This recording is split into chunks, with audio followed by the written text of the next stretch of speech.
Oh, tonight, sorry. I'm like, don't read that. That's what's supposed to be. Okay. Tonight, we have a team from Hannah Interpreting as our Spanish interpreters. For those who would like to attend the meeting virtually in Spanish, that option is available. Hannah Interpreting, would you please communicate that for us this evening? Absolutely. Thank you. Good afternoon. In order to provide language access, this meeting will have simultaneous bidirectional interpretation in English, Spanish, and American Sign Language. If you're bilingual, you don't have to click anything. But if you're not bilingual and you're using your laptop, in a few seconds, you'll see an icon shaped like a globe at the bottom of your screen. Click on Language Interpretation and then select English. If you use your phone or an iPad, then locate the three-dot menu in one of the corners of your screen. Click on Language Interpretation and then select English. When you speak, do so at a moderate pace because the interpreters are going to be simultaneously interpreting everything you say. A efecto de proporcionar acceso lingüístico, esta reunión tendrá interpretación al español y al lenguaje de señas americano. Si usted es bilingüe, no tiene que presionar nada, pero si usted no es bilingüe y está en su computadora, en unos segundos verá un icono en forma de globo en la parte inferior de su pantalla. Haga clic en Interpretación y después seleccione Español o Spanish. Si está en su iPad o su teléfono, entonces busque el menú de 3 puntos en una de las esquinas de su pantalla. Haga clic en Interpretación y después seleccione Español o Spanish y después Aceptar, Finalizar o Done. Cuando hable, hágalo en español y las intérpretes estarán simultáneamente interpretando todo lo que usted diga. Gracias. Thank you. Gracias también. And the globe is up. Okay, if you wish to view closed captions for this meeting, please view the meeting on the San Mateo Union High School District Board YouTube channel. The link to the YouTube channel can be found on our website. You may view the captions in English as we stream live tonight, and you may view the captions in a variety of other languages if you choose to watch after this meeting has ended. Viewers may request additional accommodations by calling 650-558-2201. For our deaf and hard of hearing community, we have a team from Hannah Interpreting Services, and they will be interpreting our meeting this evening. We would like to ask that everyone speak at a clear and reasonable pace for our interpreters. Thank you. Let's do the Pledge of Allegiance. All stand, please. I pledge allegiance to the flag of the United States of America and to the republic for which it stands, one nation, under God, indivisible, with liberty and justice for all. Thank you. So, report actions taken in closed session. In closed session, the board, upon motion of Trustee Griffin and the second by Trustee Chavez, moved to approve 2 special education settlements with a vote of 4-0. So I'm making that adjustment. Okay. Public comments. If you are joining us in person and wish to make a comment about an agenda item or during the public comment section right now, at the beginning of the agenda item, please fill out this request to address the board form and submit it to the secretary. This form should be given to the secretary before the agenda items begin. If you're joining us virtually, please use the raised hand feature on Zoom to be recognized. When invited to do so by the board president for each item on which you wish to comment, you'll be admitted to speak as a panelist during this comment period. The board president will call on you. Please note that the comments are limited to 3 minutes. The board president may increase or decrease the time allotted for public comment, depending upon the topic and the number of persons wishing to be heard. So I believe I have 2 that in person. Are there any on screen? No, President Land, there is Okay, not. so I'm going to start with Tamara Donovan. Tamara, come on up. I hope that many of you have had the chance to read the binders that my brother gave you, and you know a little bit more about my mishandled non-reelection, the incorrect date, and the attempted correction. In early March of this year, in a meeting with Kirk Black and the director of the adult school, Angela Taylor, I was terminated effective April 21st, a full semester before the end of the school year, in direct violation of the California Ed Code. Shortly thereafter, I was offered the possibility of getting my job back if I accepted certain conditions. I was happy to do that, and I was looking forward to getting back to work, only to have that possibility evaporate at the last hour. I was told it was a hard no. I still don't really know why that offer was even presented to me. But right after that, my medical insurance was terminated and I made my first COBRA payment. Many weeks later, I was told there had been a mistake and I was sent a corrected non-reelection notice, now dated June 30th. My insurance was reinstated, and I received a short email from our director, Angela Taylor, saying I could return to work until June 30th if I wanted to. Forgive the crude analogy, but that's a little bit like having your spouse file for divorce and then kicking you out of the house and then asking you to come back, but only until the divorce is final. I didn't know what to make of it. I didn't know what to do, and I didn't know what was expected of me. Let me back up to why I'm here. The day of our meeting, I was told by Kirk Black that my non-reelection had to be ratified on March 9th, and I was encouraged for my own good to resign immediately. I was told it happened on March 9th, but with wrong employee numbers. Then I was told it actually happened on March 15th, but there's no written report that shows it took place either on the 9th or the 15th. 2 weeks ago, Greg Land met with my brother and me and suggested we refer to the minutes. But while there are minutes posted for meetings before and after, there are no minutes posted for March 15th. I need more than a say-so. I'm asking for proof, and I'm asking for the truth. Something isn't right here. You know that I'm not the only teacher who feels they've been treated unfairly by district administrators. Good administrators should be valued. Poor administrators held accountable. Teachers deserve respect and support. It's up to you to find out why support is lacking, who is responsible, and to please do something about it. Thank you. Thank you. Next speaker is David Nagar. David, you have 3 minutes. Thank you, Greg. Hello, everybody. I first came before you on April 20th, and I asked a simple question. Did you ratify my sister's non-reelection on March 15th? This was the last day which the board could do it, as you all know. This is the last day that legally could do it. I asked because I was given also untruthful information that it was done on March 9th. I've been asking the same question now for many months, and I think you can all agree that I've been very patient about this. Greg, when I was here on August 10th, I asked you to instruct Dr. Booker to provide me proof that the non-reelection occurred. As he passed Tamara and me in the hall after that meeting, he had said he had given it all to Jeannie Diamond. Turns out he didn't. According to Jeannie, Dr. Booker offered no proof. He simply told her the non-reelect occurred on March 15th. I appreciate that he's new and you don't know him well. He is well-spoken, but he doesn't seem to be entirely a forthright person. I don't want to spend much time rehashing anything tonight. The contents of the binder speak for itself. The incompetence, the retaliation, the attempted cover-up. The excellent teacher was dismissed or attempted to be dismissed from an understaffed school. You saw last week somebody made a presentation to you a couple of weeks ago with 60 people in his class. I wish you had taken the binder more seriously. I presume the recommendations in section 7 have been ignored. All Tamara and I have asked for is the truth. As she has said in the last few weeks, minutes have been posted. Minutes from before March 15th, minutes after March 15th, but nothing from March 15th, which is strange. If you are convinced that Tamara's non-reelection was ratified on the 15th by you, provide us with the truth before the next board meeting.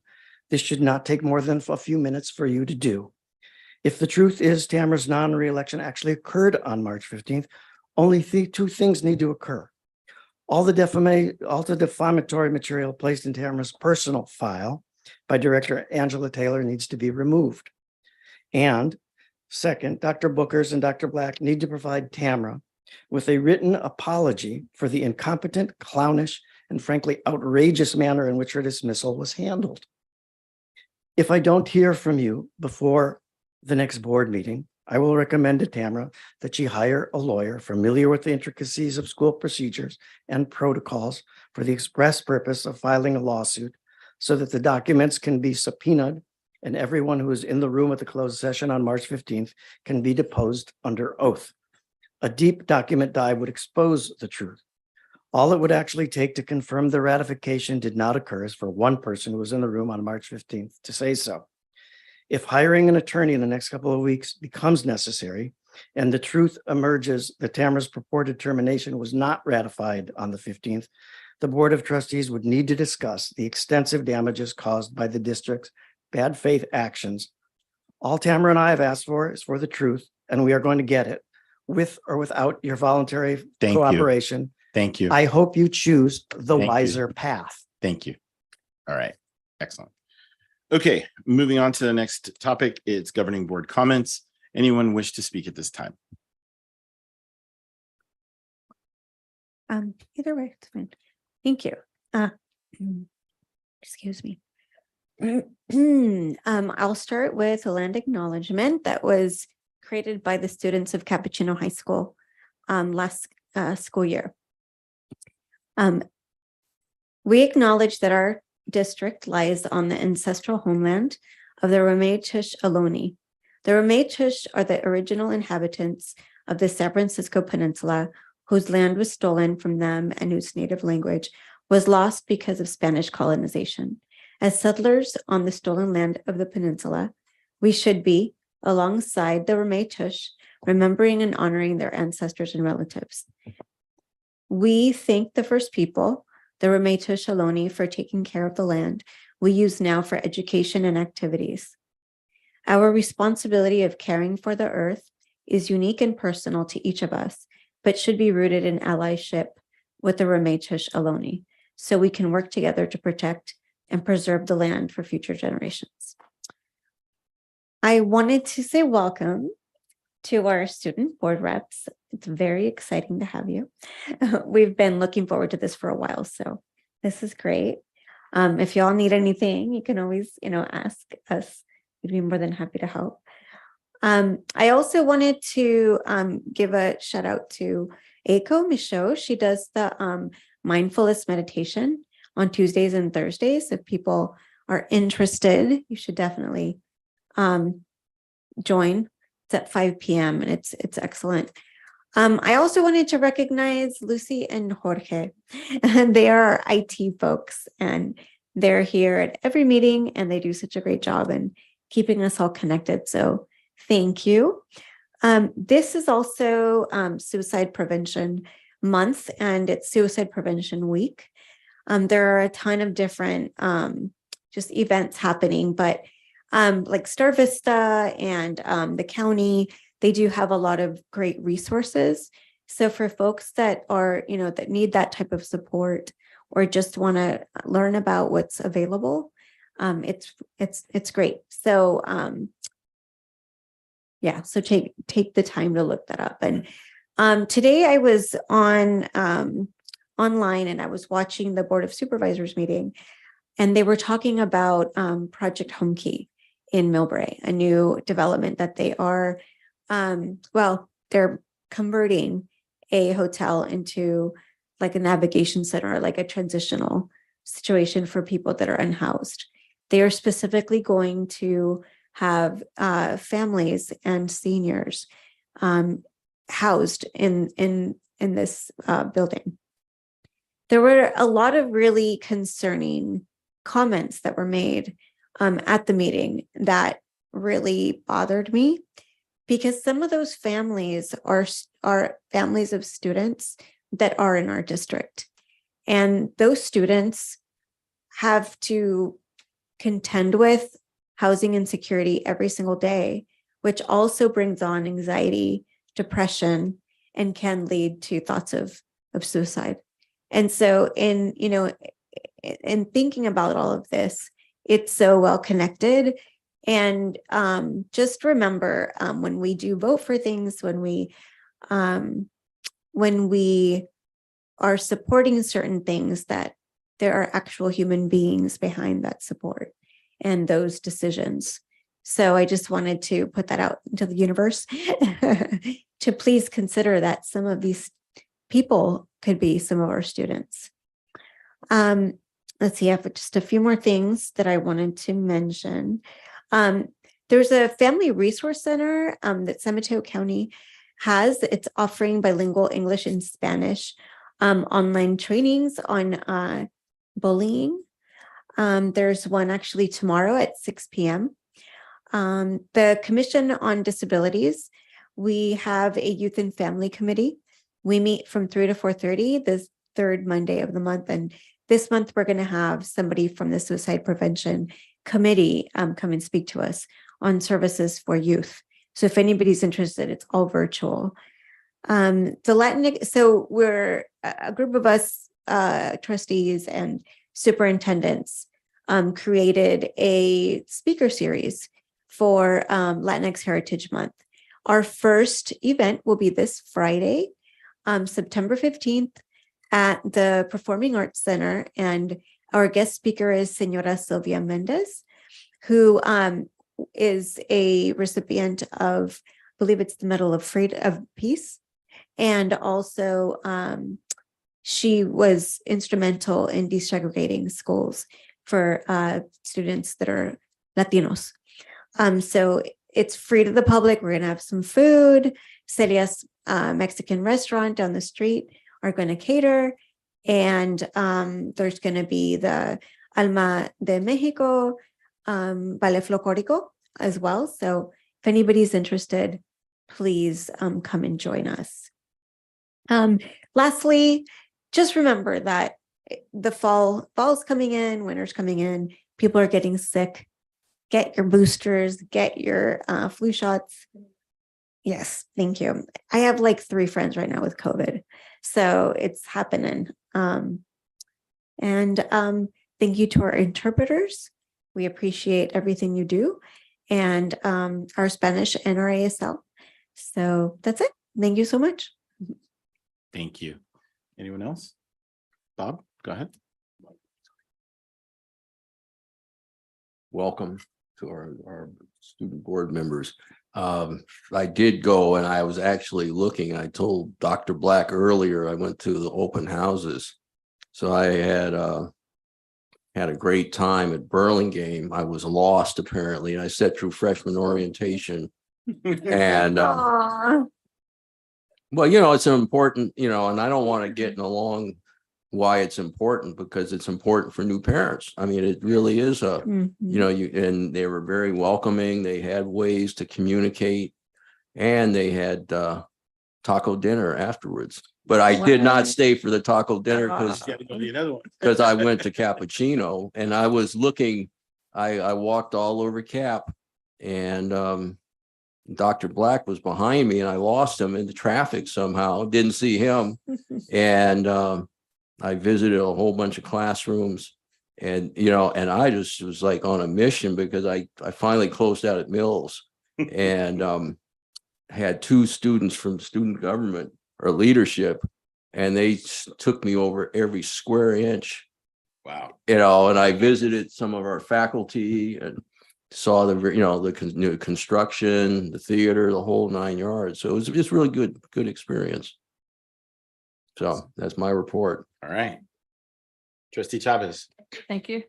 I'll try to keep this short. I want to welcome our student board representatives. Welcome. So happy you're here. I have a few things to report out. It's so exciting, the new year. Let's see, where do I start? I'll try to do chronological order. Well, on September 1st, I was so excited to go with Superintendent Booker. We visited the bridge program, the transportation area for the district, the adult education, San Mateo High School. We saw Lucy. Give a shout out to Lucy in the back. Lucy was at the bridge program fixing some technical issues. And I was like, hey, I know you. You're at all of our board meetings. So our IT guys, they really get around everywhere. IT guys and gals, everybody gets around.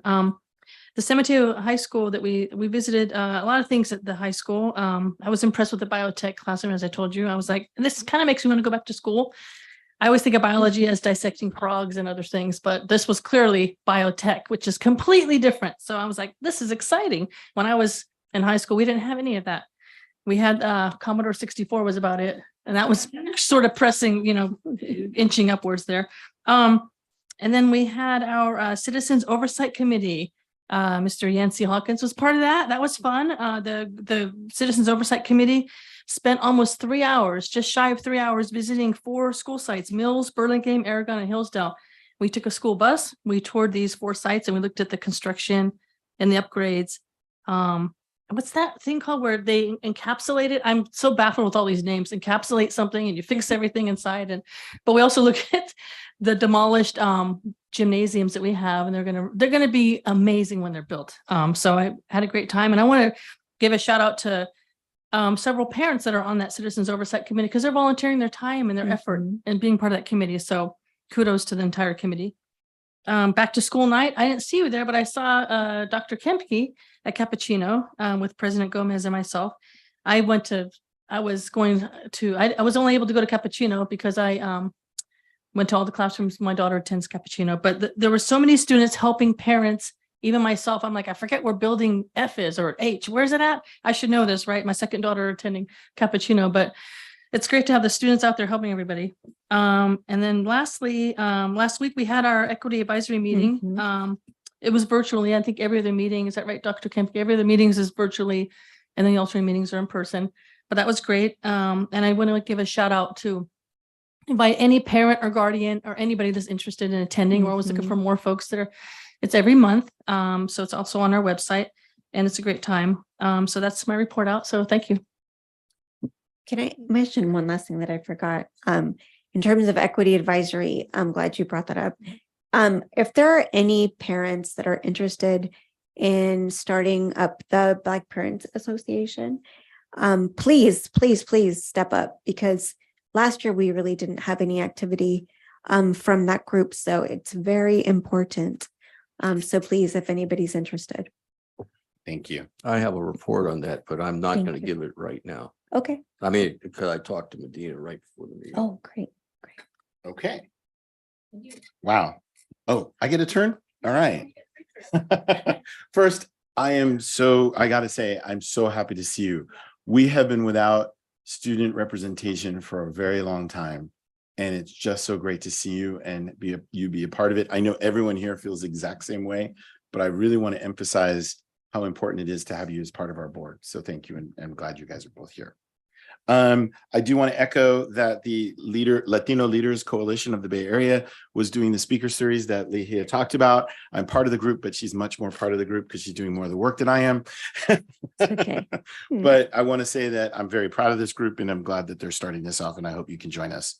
I'm trying to get out the word as best I can.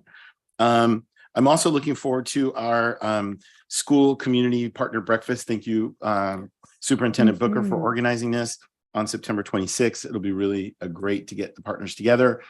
Being part of the partners district, it is so wonderful to have this group come together. So I really think that this is going to be a valuable experience. And I really have to say that now that I've been in one of the feeder partner districts, the interactions with our high school principals and in the interactions with staff have been amazing already. And it's just starting. And my job and what I've been doing, and it's great to see the interactions. I actually want to return the favor if possible. I hear that we don't have a gym at BHS, and girls volleyball might need a place. I hope maybe we can work something out. I have a volleyball court, a couple really nice new gym, but we'd have to talk details. What else did I want to say? I think that's all I'm going to talk about. And so let's move on. All right. Thank you.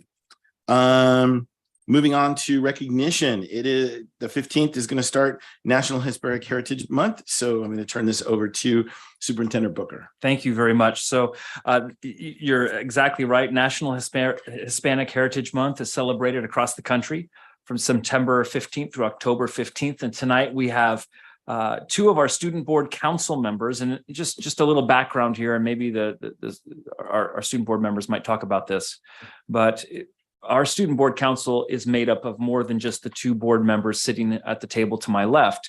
We have a group of students representing all of our school sites. They're led by Mills High School teacher Joe Huddleston, in partnership with Shara Kino, myself, Laura Chalkley, and others. And we will be having two student board members rotate every quarter at the table. But tonight we've got two of our student board council members who collaborated on the writing of this proclamation. They'll be reading it tonight. Frida Vasquez is an 11th grader at San Mateo High School, and she is joining us on Zoom. And then Kaya Jimenez here to my left is a 10th grader at San Mateo High, and she's here obviously in person. We're really pleased to have both of them tonight read the proclamation, but more importantly, their input and efforts in drafting it. And I think that's what's so important. And so I'm going to hand it off to our students. It's all yours. Hello, nice meeting you guys here. So today we are going to talk about the proclamation, and we'll come together with a proclamation that carries significant meaning and purpose. Before we dive into details, we want to acknowledge that the title of the proclamation has raised concerns, but we appreciate the opportunity to address them. The proclamation we present for your consideration is one that seeks to recognize a vital period in our nation's rich cultural background. We post that from September 15th to October 15th of this year, 2023. We recognize it as a period of honor and celebrate the contributions of the Latinx community to our nations. We understand that concerns around the term Hispanic are rooted in various historical and cultural contexts. Too many of these terms carry connotations that are offensive or limiting, and it's so important that we address these concerns to create a proclamation that truly reflects the inclusive spirit of the community. But in posting this proclamation, orientation is not to overlook these concerns, but to initiate a dialogue and hopefully process that allows us to continue to choose a better term to recognize this Hispanic heritage.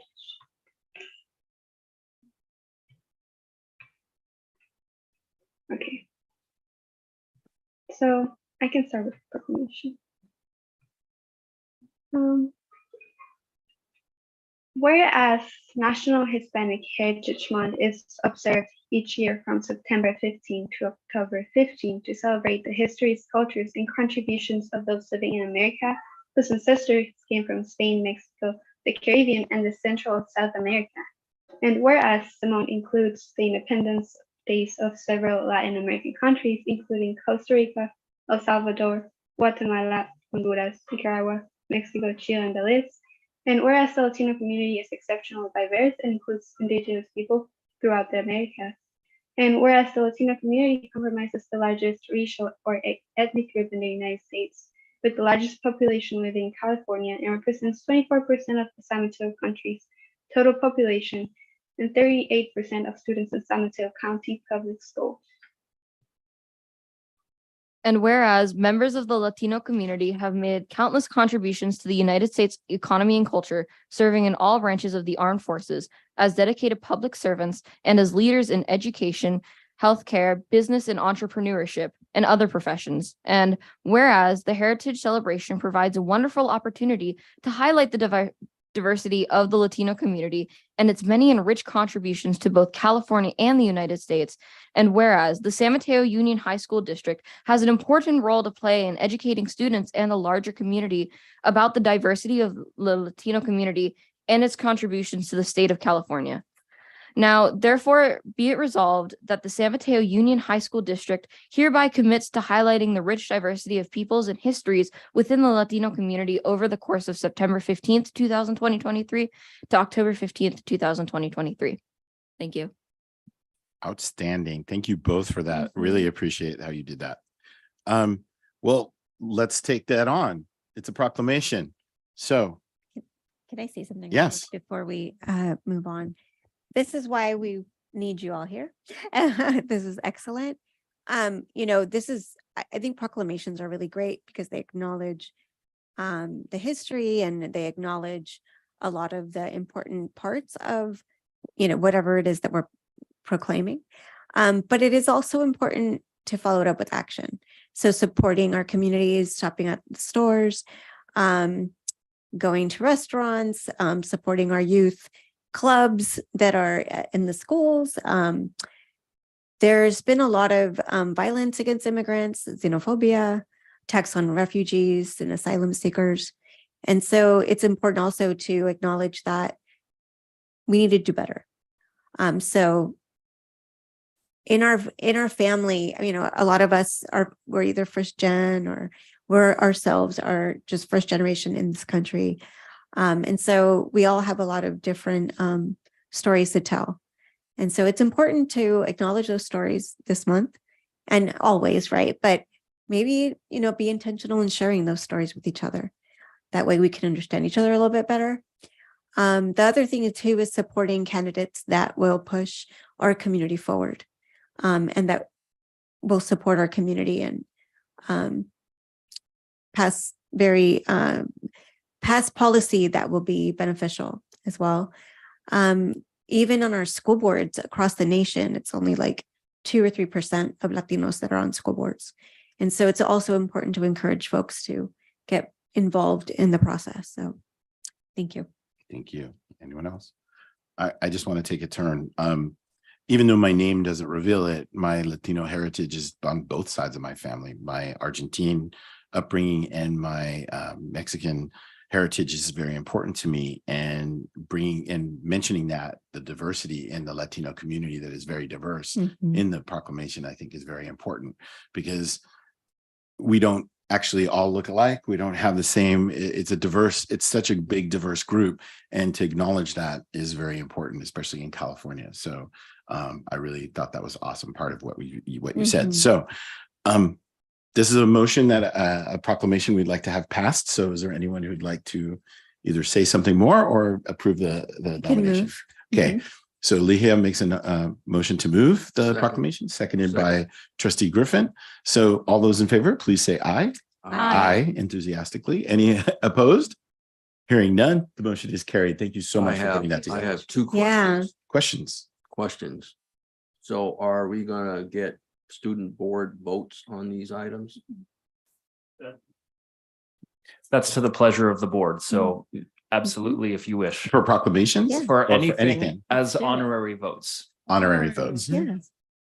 Why Be not? more than happy. So when we go for an approval or a disapproval, it is we're more than willing to hear your voice. So click on the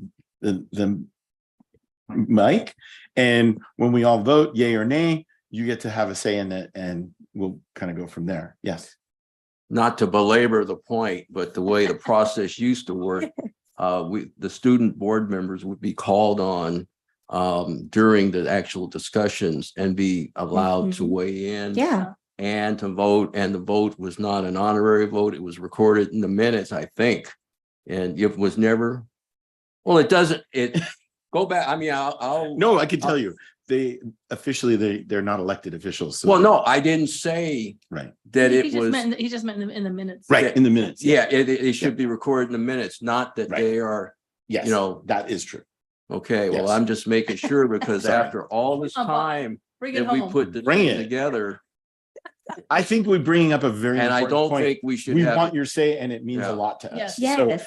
definitely speak your mind on any of this. Is what we're trying to please. tell you. We are happy to Yeah. see you, but not just to be here, but to actually have say and participate in That's the point. And Yeah. So one you're more doing great. point, I'm gonna let Mr. So just Superintendent Booker go I first. just want to reiterate what you're saying, or just reflect back. So what I'm hearing is, as a point of order, when there are action items on the agenda, that when it comes down for a motion and a second, what the board president will do is, during our roll call vote, start with students for their vote and then go through your roll call. Is that what I'm hearing? Yes. When it's Okay. roll call.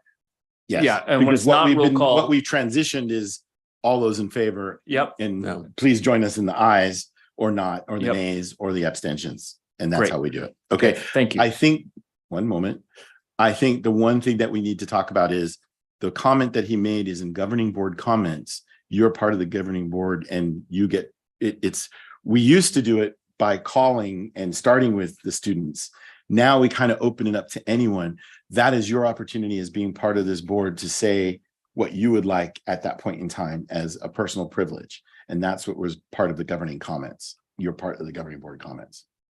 well, I welcomed you to the board. I said, don't think anything that I'm saying is personal against you, but I believe the superintendent mentioned that it should be at our discretion. I don't think it should be at our discretion, and I think we need to have it inculcated. Is that the right term? Into the the operating rules I agree. of Standard operating procedure. Yeah, and the other thing is, I thought that the student board comments were part of the report out. Can somebody help me? Because It was originally, yes. So when we look on the board agenda right now, Yeah. you'll see under regular reports, report of the superintendent, that's O1. And then O2 is report of student board representatives. So they have a Oh, there you go. scheduled time Right to speak. Coming up. But what I'll do, trustee Griffin, is I'll look at the board bylaws and board policies around student to see, I think you're right. I think it's already in there, but I'll pull it to take a look at it and reply back to you. Okay, yeah, I worked off the planning agenda, so I don't know that I ever saw the agenda. It's right here. They gave us a copy. I have it All now. right then.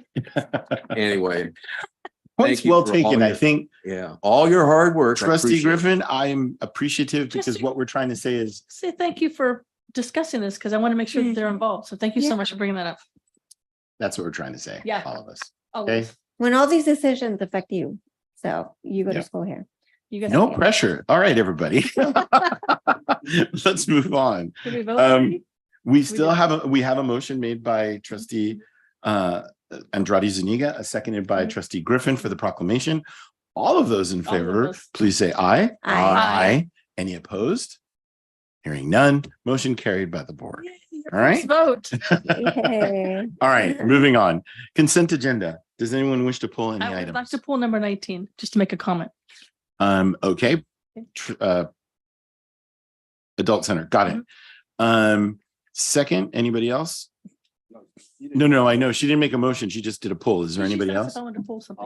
I'll make a motion for the consent agenda Less Microphone. microphone. All right, I'll make a motion for the All right. consent agenda, less item 19. 19. I will second that motion. Okay, motion made by trustee Griffin, seconded by trustee Travis, less 19.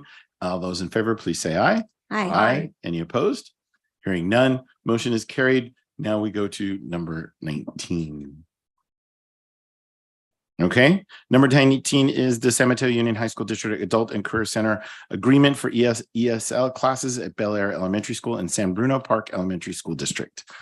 Question. Actually, not a question, but a comment. I wanted to say, and I know it's hard to, we can't really make comments unless we pull the item. So this is just purely a comment. I wanted to say how important this is and how happy I am to see that the director, Angela Taylor, and from San Mateo Adult and Career Education Center. That's tongue twisted. I said it wrong. San Mateo Adult and Career Education Center, and as well as the CBO of San Bruno Park School District, Ms. Mariana Solomon, working together for this MOU. I just want to read a couple of sentences from the memorandum for the board. This is super important. I live in San Bruno. I used to be a board member on San Bruno Park School District. The San Mateo Adult and Career Education receives numerous requests from neighboring districts within the county to provide English as a second language classes to their parent communities. The city of San Bruno currently has the largest population of English language learners in San Mateo County and has the highest need and demand. There are limited free ESL classes in that area, and transportation to San Mateo Adult and Career Education from San Bruno poses a challenge and is one significant barrier for most. San Mateo Unified High School District and the San Mateo Adult and Career Education Program have developed a memorandum of understanding with the San Bruno Park School District to secure classrooms for the expanded ESL courses at Bel Air Elementary School. Offering classes in San Bruno and prioritizing the community's needs for further ESL programs will help support language acquisition, expand career growth, and promote upward mobility and employment opportunities. And I just want to give a shout out to everybody involved in this. I know it's a lot of work to put together an MOU. And I just want to say that this is right there in my community, and I think it's going to be very, very impactful. So thank you for everybody involved. Thanks. I'm glad you highlighted it. I think it's very important because when I saw it, I was just like outstanding that we're trying to get it in the neighborhood. And I think everything that you said is right on. Bring it So to the very good. people. Yep. However, we need to approve it. So now you have to make a motion separately. to I do make a this. motion to approve item number 19. Second. Okay.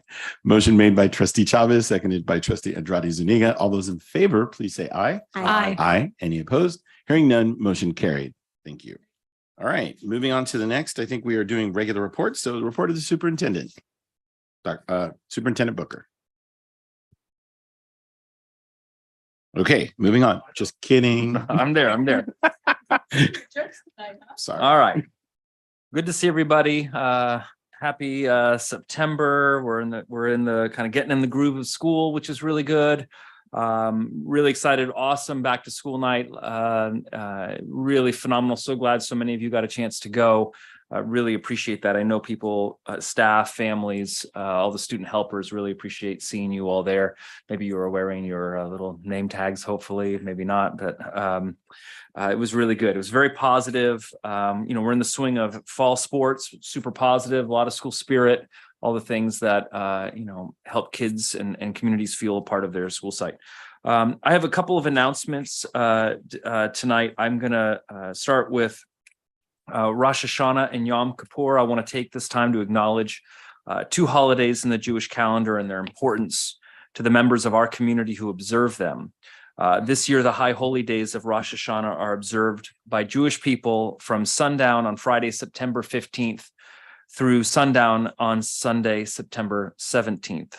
Rosh Hashanah means, quote unquote, head of the year.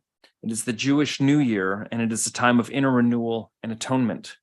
This year, Yom Kippur will be observed beginning at sundown on Sunday, September 24th, until the evening of Monday, September 25th. It is a day of atonement, and it is one of the holiest days of the year for Jewish people. Yom Kippur completes the annual period known in Judaism as the High Holy Days.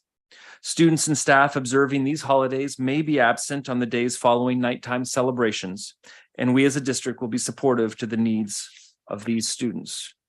And speaking of the needs of students, September of this year is Suicide Prevention Month. I know this is a topic we all take very, very seriously. I know we have an immense supportive team of wellness counselors and health department. Suicide is the second leading cause of death for children, adolescents, and young adults ages 15 to 24. Suicide is preventable, and Suicide Prevention Month aims to empower everyone in the community to prevent suicide. It is a time to raise awareness of the stigmatized and often taboo topic. And as a district, we can use this month to educate about resources that are available not only within our district, but out in our communities. Here in San Mateo and the Peninsula, Star Vista's 24/7 crisis hotline is available 24 hours a day, 7 days a week for crisis intervention. The number is 650-579-0350, or you can call or text 988.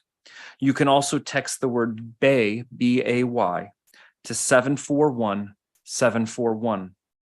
Trained crisis workers treat callers with empathy and compassion and provide referrals for community resources and services. To prevent suicide, it is important to know the signs, which could include talking about wanting to die, or making a plan, or researching ways to die. It is important to be able to ask the question directly, are you thinking of ending your life? Finally, it is critical to know how to access the resources to help someone who is thinking of ending their life. We have resources across the district posted prominently in our Know Your Resources campaign on our website, on the back of every student's ID card, and in every classroom across the district. Per AB 2278, we also have the new mental health posters in every school.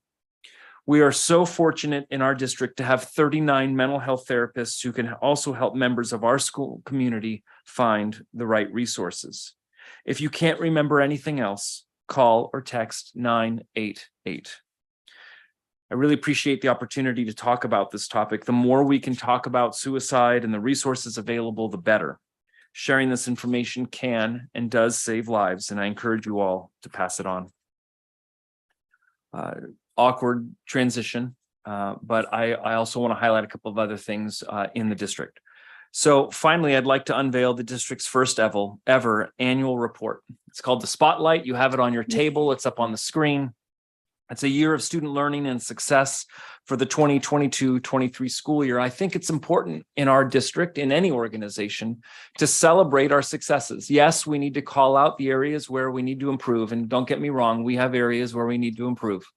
But we also need to spend a moment highlighting our successes. The Spotlight can be found, it will be found in our website, and it's translated for you on the hard copy as well, and on the electronic copy in Spanish and in English. I want to thank profusely our communications team, Laura and Dulce, and Sayer. They are amazing in their work. I want to thank all of our educators, our district office staff, our high school administrators for all the work they did in developing all of the highlights in there and the work that all of our educators across the district, and you know what I mean when I say educators, everyone, all 1,200 employees, for all the work they did during the 22-23 school year to make this possible.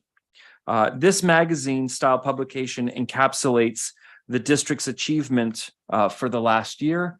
It even has like a turn page effect, which I think is really cool.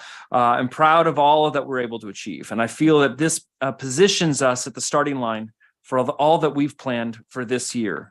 Like I said, you all have hard copies, and we're going to make some available for the public on the table by the door. And these are all going to school sites, hard copy as well, starting tomorrow, and we're going to push this out electronically. If you turn your attention to the screen, you can see it. We're moving it across here. Like I said, we're super proud of all the things, all the different departments. Trustee Chavez talked about us visiting the transportation department, whether it's adult ed, our school sites, health and wellness. You can see multilingual learners, special education, student services, technology, business operations. You get 2 pages. Wow. And all of our school sites there. One of the things I said at our welcome back is that we are not a district of schools. We are a school district. And I am so proud of all of our accomplishments. President Land, when we have our partnership breakfast, this will be at the table for everyone to see. We're going to talk a lot about our accomplishments. We're also going to talk about all the areas where we need to grow. But I do think it's important to highlight this success because people work so hard. We have the utmost professionals on in our district at our school sites, and I do think we need to take some time to thank them and highlight all their work. They're an amazing group. So really cool stuff. So thank you. I'm really happy to see it and really proud of what we do, and this is a good way to highlight it. So thank you. Mhm. All right, moving on. We now are, see, this is the official part. So Bob, listen to this. Report of the student board representatives. Kaya and Corinne, your guys are up. Hello, everyone. My name is Corinne, and sitting beside me is Kaya. We are the 2 representatives from the San Mateo Union High School District Student Board Committee. There are 2 of us representing from each school in the district, including San Mateo, Hillsdale, Burlingame, Aragon, Mills, Cappuccino, Sequoia, Peninsula, and Middle College. The 2 of us will be the representatives for the first quarter, but there are 4 quarters throughout the entire school year, and there will be 2 new representatives each quarter. Thank you. And a big question that many people might have is, what do we do? And well, we meet once per month and we discuss different issues happening at each of our school sites, and we work with other members and we try to figure out how we can make changes or implement changes or bring things to the board to make change. And we also, at our last meeting, we discussed mainly 3 topics. What we wanted to know, the changes that we would like to see, and celebrations that we'd like to make. A few of the things that the student board members discussed on what we wanted to know were career courses and how we can get more of them, including classes teaching accounting, basic finances, taxes, or life skills. Secondly, scholarships and how students can access them. Thirdly, providing college know-hows for all students, more classes like AVID. Fourth, extracurriculars for all, funding and access. Fifth, how much power for change that the group as representatives have. And lastly, the voice for students on campus. How can we focus the anger of students, especially those who might feel disenfranchised? Some changes that we discussed that we would like to see. We had a lot, but here's just a couple that we thought were, were the most important. Were especially district-wide connections between schools, like club fairs, but on a district level. A process for voices and concerns getting to the board of trustees. Obviously, you have us, but we are a small fraction of the entire student body, and yeah. And then also, we also want to just leverage the resources we have to just for more people to access. And also more mental health, like breaking down the walls, bring change to mind. We also want to highlight those and be able to provide empathy to those struggling with mental health issues without like outsourcing, for example. You focus on, would you like to speak about it? A little bit more about breaking down the walls. Yes. So before the first student board committee meeting, I was actually unaware that San Mateo, because I assumed that they would have breaking down the walls because they're so near. I'm from Burlingame High School, by the way, but I found out that San Mateo, in fact, does not have breaking down the walls. Neither do any of the other schools except for Burlingame. And breaking down the walls is it's a week-long event for that happens at the school, and it's an event that really focuses on bettering student mental health. And a lot of the students at my school find it very impactful, very life-changing. And if some of you may not know what breaking down the walls is students will attend the event for one full day. They will miss classes for that day and they're excused from their classes. The event will have a speaker that leads students through activities. Most of these activities are chances for students to bond with other students at their school, get to know their school community a little bit better. But some activities get extremely deep. It gets students to talk about their feelings, their mental health. One specific activity that comes to mind is called step up to the line, and how the activity works is students will face each other in two lines, and the speaker will ask students, step over the line if you are currently dealing with depression, and students who are dealing with depression will step over the line. Some other questions are step over the line if you are currently thinking about committing suicide, or if you've had suicidal thoughts. And so these are the types of questions that are brought up, and students get extremely vulnerable, but coming out of the event, they feel much lighter and they feel like a weight has been lifted off their shoulders because they're able to share these very difficult experiences with students their age. And also because it is National Suicide Prevention Month, I thought it was something that should be brought up. I guess the question that we should be asking is how can we get this event to be promoted at all the schools and not just one school. Even Burlingame this year, because we don't have a gym, we're reconstructing the event. We won't have the event until next year or until 2026. And so students, freshmen and sophomores won't be able to do the event until their junior year, and current juniors and seniors won't be able to do the event at all. Thank you. One more thing, we really would like to thank the superintendent and our advisor, Mr. Huddleston, for making this all happen. Thank you. Thank you. We've been wanting this for a very long time. Yeah. In fact, you really enlightened us about that program. I didn't know that. And you know what? Information like that gives power to the idea that we can make change. And that change is maybe we can get it to other schools as well, because it's so powerful at the Burlingame. So thank you for doing that and sharing. Is there another way that they can do that program? So without I hate to burden you with the reality that we can't move on. We can't, with the agenda, but we have to move on. Yeah. But please bring this up at requested board items at the end of the meeting. Okay. And then we can discuss that for sure. because it's important, but I have to stick to the letter of Yeah, the law. of course. Sorry, guys. All right. Moving on. Thank you both very much for your report. Moving to the District Teachers Association representative. Rachel, are you out there? Yeah, I see you. Hey, good to see you. Hello. Good evening, President Land, Board of Trustees, Superintendent Booker, district leadership, and our amazing student board members. It is really, I'll just echo, so nice to see you there. And I hope you're all doing well. I have a short report and I apologize for my sniffles as I'm fighting a bit of a cold, which is why I'm not there in person. It's hard to believe we're a month into the school year already. The 6-week grading period is quickly approaching next week, and it just seems like a blink of an eye. It's truly amazing and humbling to be part of an organization of such thoughtful, caring, and dedicated educators as we have in our association and district.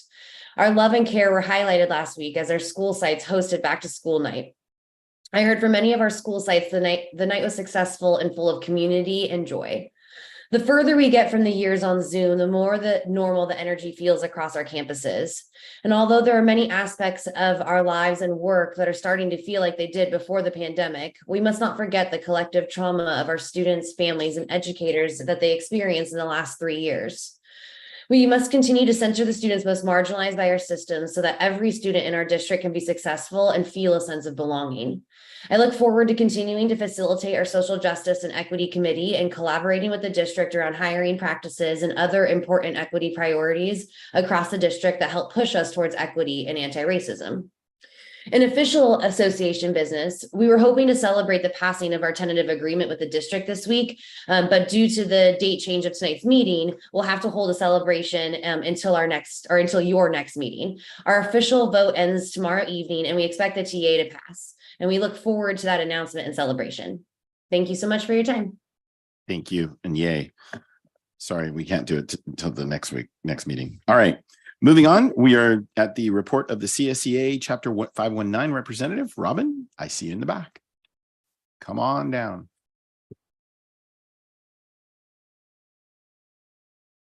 Good evening, everyone. I'm not as good as everyone else. Good evening. It's nice to see everybody. I love seeing your faces and being here in person. I really appreciate being able to hear all the good positive stuff that's going on. I believe you were talking about the tackifier at Burlingame holding all the dirt in place. Is that true, the term you're looking for? Instead of encapsulating, because it's just holding it in place so it doesn't blow away. Keeps everyone happy with the different agencies. Oh, absolutely. That's my other hat that I wear. That's all. But I want to say that it has been the busiest I've ever been at the beginning of the school year. I understand the teachers have it a whole lot, but our body of staff have been super busy adapting to all the new changes, which I think has a lot to do with the kids being back and together, and it's fabulous because that's what it should be. And I don't know, did everyone get a little lazy during pandemic? It's very comfortable to slide into that, but get up, get moving. Let's do this. Let's make sure everything's working properly, which is what we're working on. We have new job descriptions to review for our negotiations team, and we are still working on our reopeners.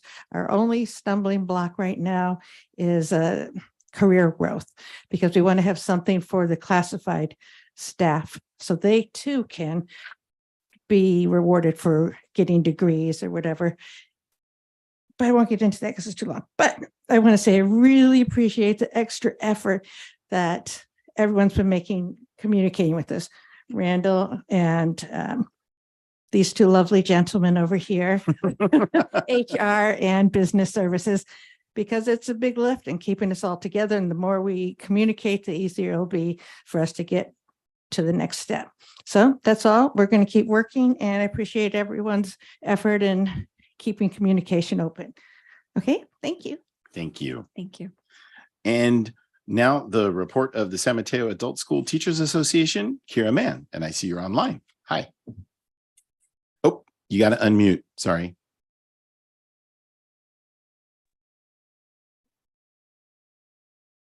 Hi, everyone. Good evening, President Land, Vice President Ms. Zuniga, and board members. Today, I'm here representing San Mateo Adult and Career Education. I'm Kira Mann, Assistant Director, and I am going to reflect on Superintendent Booker's message when he opened with the theme of our intersections and interdependability.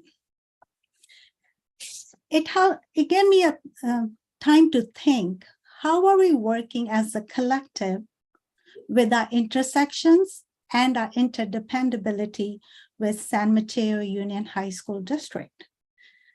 SMUHSD participated in collaboration with the district for the anti-racism Initiative PD, supported by Julia Kepi, continuous HR support by Kirk Black, Sandra Fuhr, and Lulu Davidson, District support with technology provided by Simon Bettis, Daryl Jackson, and Robin Stater. Online high school curriculum support with Ingenuity software provided by the district. Administration participation with principal and assistant principal meetings. Sabby Hopkins support to implement the certificated evaluation process. Last but not the least, Superintendent Booker's regular check-ins with the school. And then there's a reflection on our intersection.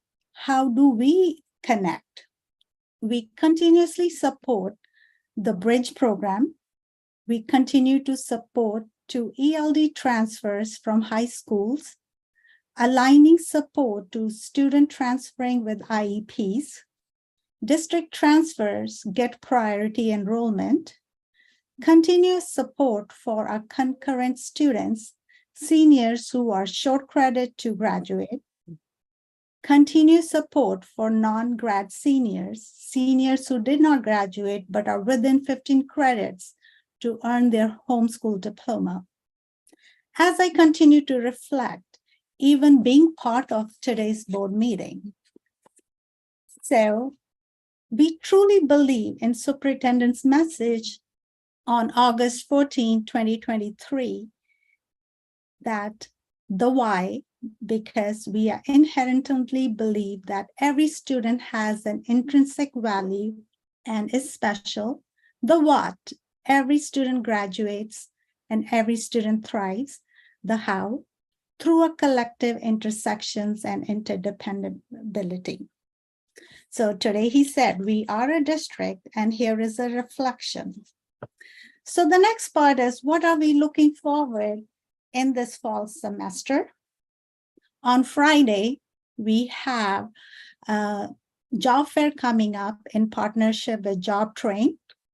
We have 21 businesses participating, and few are as listed: San Mateo Area Chamber of Commerce, San Francisco Municipal Transportation Agency, UPS and USPS, Childcare Careers, and Charginal Home Care Services. So everybody's invited. It is on Friday, 1 p.m. to 3 p.m. at San Mateo Adult and Career Education. We also continue to connect and build community. So we are bringing back the International Day in December, which got lost in the pandemic. It is very well received by all our student community, and everybody is looking forward for that. We will continue to learn and grow professionally to impact student learning and outcomes. We are implementing the certificate evaluation tool. As I'm going to end, the message is, we will continue to strive to reach school community through our intersection and interdependability, community connections, and professional growth to support student outcomes and achievements. Thank you, everyone. Thank you. Thank you. Looking at the agenda, we're going to special reports and appearances. The first one is a spotlight on student learning, professional growth, and instructional coaching. Yes, tonight's presentation will convey a success story. Since 2013, the district has been hard at work re-envisioning its certificated teacher evaluation system. Where it was once a procedure focused on adherence to overarching norms, it is now a vibrant process where teachers are encouraged to create stretch goals in pursuit of student equity and compelling instruction. Over the last decade, the board has approved the implementation of SMART goals and personal instructional coaches for teachers, and these have transformed the process from a deficit model to an individualized growth model. Mr. Griffith, you might recall back in 2016 that you, Kevin Skelly, and I presented this evaluation pilot process at the California School Board Association on the Moscone Center. And following that presentation, we received numerous inquiries from other districts who then wanted to also implement something similar. And since that time, we've improved the system in several ways. And as you will see tonight, it continues to get ever increasing high ratings from teachers and administrators. So tonight we are fortunate to have 5 presenters who have been instrumental in the evolution of our evaluation system. First is Sabby Hopkins, our current manager of professional development and teacher induction. She was vital in our earning approval from the CTC for our new teacher induction program. She does an incredible job leading our talented instructional coaches.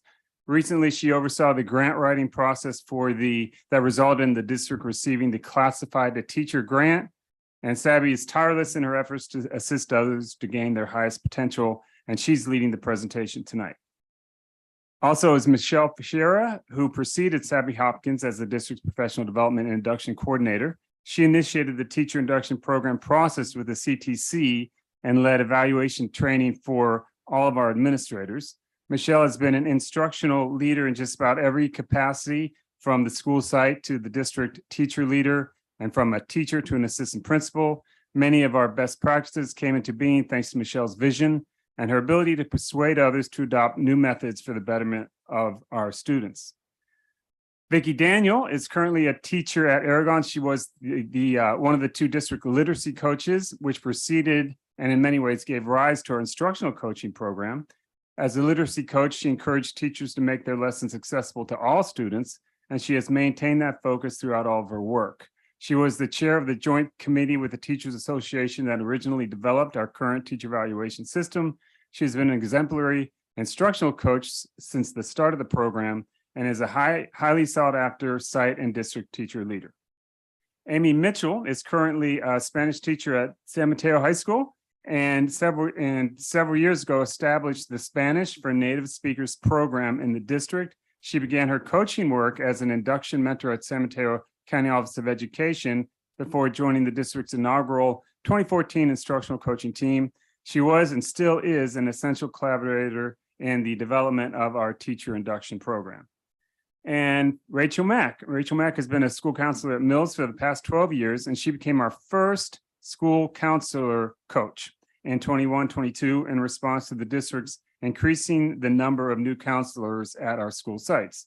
In this role, in addition to maintaining her own school counseling position at Mills, Rachel supports all of our new counselors, our school counselors, in their first 2 years, focusing both on professional growth and supporting students and their families. So please welcome this distinguished group of educators for their presentation on evaluation system.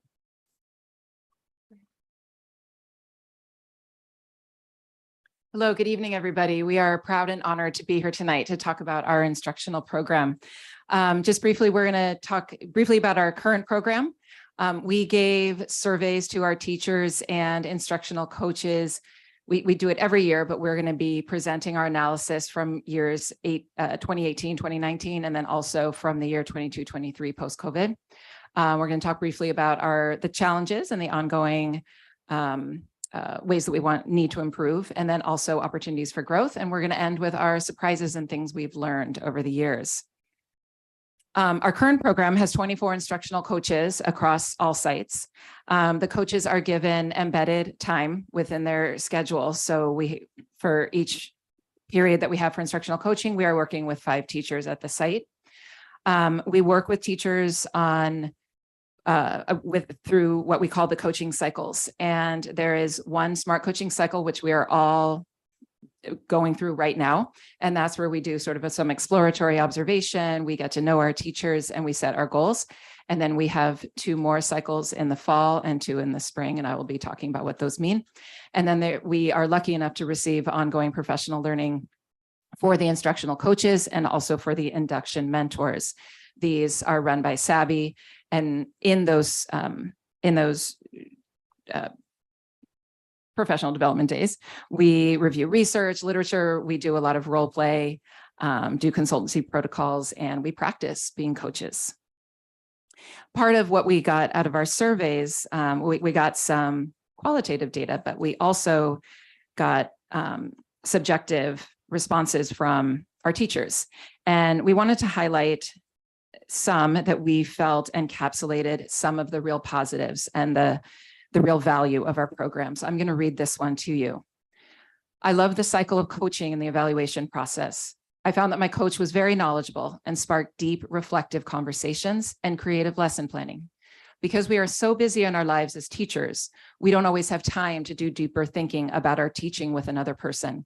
I find this process to be incredibly useful for my own development and growth. As an instructional coach, but also as a teacher on evaluation right now, I get to have an instructional coach. And that quote could have come from me as a teacher or from me as a coach. And the way that our instructional coaching program works is that we have those 5 cycles a year, as I mentioned, and the typical cycle is a 3-meeting process. The first one is a pre-observation or pre-activity. Right now, we are getting to know our teachers, building relational capacity. Then we move into, typically it will be an observation, but it could also take the form of another activity that we will talk about in a little bit. And then it's followed up with a post-observation, some kind of reflection. Both the teacher and the coach go through a debrief, and the teacher comes away with a reflection that is going to inform their teaching, and it ends up with an identification of next steps. So it's always a process about growth and next steps. So I was going to tell you about some of the things that we've learned. Good evening, everybody. Thank you so much. So one of the hallmarks of the instructional coaching program is that we have administered and gathered lots of feedback over the course of really kind of been almost 10 years now, and use that feedback to fine tune and refine the program. And so in the last 2 years, we've captured responses from both the coaches, the instructional coaches, the induction mentors, and of course, the teachers that we are working with. And so one of the questions that we're asking teachers always about is that when we take them through these instructional coaching cycles, like, what do you find most valuable, right, in this process as we're working with it, teachers? And they often will say that one of the things that are so valuable to them is that they get this opportunity to really look at student data with another adult right there, right beside them, guiding them through, asking reflective questions. Instructional coaches also offer some expertise in curriculum and instruction, teaching and learning, classroom management, all the different parts of like what it means to be a classroom teacher. They're fostering positive relationships between 2 adults, but also helping that teacher form positive relationships with their own students in the classroom. And what does that look like when you integrate relational and relationship strategies through instruction? Another thing we kind of ask is just sort of open-ended about like instructional coaching, like, why is it so valuable? And a lot of it has to do with this kind of sort of intimate kind of connection that can really begin to happen. Our instructional coaches spend a lot of time fostering trust with teachers, because if you want teachers to open up and kind of expose their practice and help them develop, you have to really establish some trust there.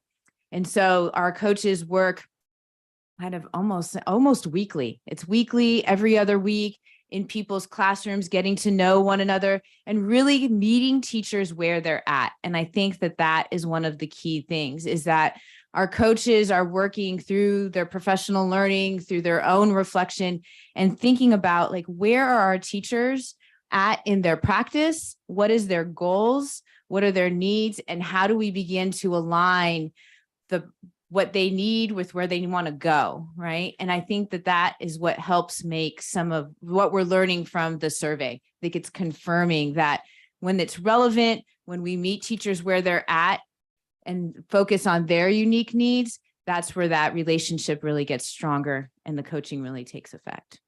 So one of the quotes we want to highlight also, right, from one of our teachers, they say, quote, "We did a lot of student survey analysis and interviews with students, and my coach really helped me to unpack how the students were thinking about about the lessons and their feelings toward the lessons and the teaching itself. My coach inspired me to be more joyful and optimistic about everything in each and every cycle, and this made me want to do more for my students." End quote. And I think that's so lovely that you can have this partnership with another adult practitioner, right? Who's in your space in this way every other week or a few times a month. And you're just thinking about like that joy of teaching and just how do you get better, right? How do we do it better? And I think that quote really captures that from our surveys. So now I'm going to pass it on to Sabi. Thank you, Michelle. So in looking at the actual evaluation process, comparing 2018-19 to 22-23, one of the things that was really apparent in looking at the data and the goals is that educators are still grappling with what a post-COVID education environment looks like. And so it was actually affirming to see many of our teacher goals authentically diving into what does it look like to promote student reflection, to help them develop their self-awareness, to help them develop their social emotional intelligence, to focus on goal setting. I mean, really experienced, highly qualified teachers going back to some very basic questions because they knew they needed to reimagine what it meant to meet the needs of their students in their classroom. It was also really affirming to see feedback from administrators that had a very growth mindset language when they were sort of commenting on and addressing the evidence and practices through their observations and work with teachers this year. And it was also great to see like consistent, detailed actionable feedback to help teachers have a growth orientation towards the evaluation process. There's still some variability in the feedback, and this was a big aha for us. Coming out of COVID, we had administrators really shouldering the burden of all of the things COVID, like masking protocols, students walking in the correct directions. And then as they're shifting back into, as we return to a new normal, what does it mean to become an instructional leader again? And it's not surprising that there's variability in the feedback because we also have really new administrative teams. We've had some turnover in our administrators. We wanted to take this information and look at this as this is an opportunity for us to really recalibrate and think about, once again, what does it mean to be an administrator as an instructional leader? And how do we leverage the evaluation process to do that from a professional growth standpoint? So that brings us to our challenges and opportunities. And I'm going to start off with one of the challenges that comes up frequently with instructional coaching is many teachers desire a match with an instructional coach that has the same subject area as them. Now, actually, the research shows that a content area match is important, but the context match is also important. In fact, for newly hired teachers and new teachers, it's more valuable to have an instructional coach that works at the same school site as you than one that has the same content area.